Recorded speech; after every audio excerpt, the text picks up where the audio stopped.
And one thing that about the process as well is you're always investing almost the same amount, $50 million first check, Yeah. fully from the flagship fund. Yep. Like why this amount? I mean, we start off with exploration. So every year we maybe run 100 different explorations where we ask these big what if questions. What if we could build very intracellular vaccines? What if, in the context of Moderna, you could use mRNA to produce protein therapeutics? And many of them won't go anywhere because you realize that it was a great idea.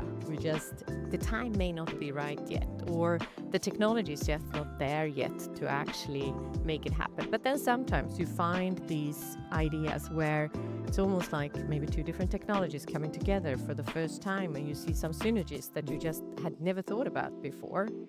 And that's when you start to form what we call a protocol. But it's a huge opportunity cost for us to actually move forward at that stage, to your point before.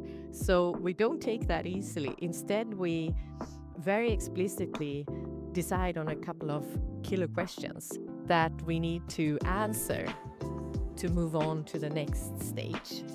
And then we put a couple of $1 million first into what we call a protocol. And during this time, we recruit a couple of people to help us build the science. And at the end of that 9 to 12 months or so, we hopefully have answered those questions explicitly so that we can say that we see that even though we don't know that much yet, we at least know that some of those core pieces that we need to put in place for the puzzle to come together seems viable.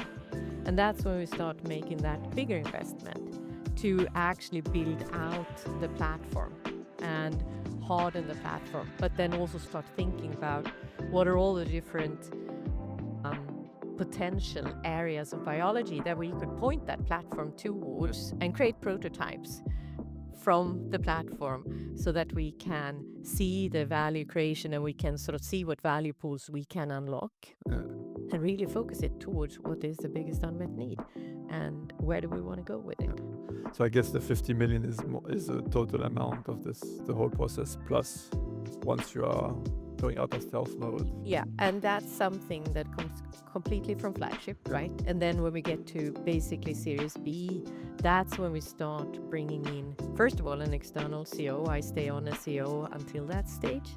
And together we raise the Series B, and then the CO brings the company sort of to the next stage of development.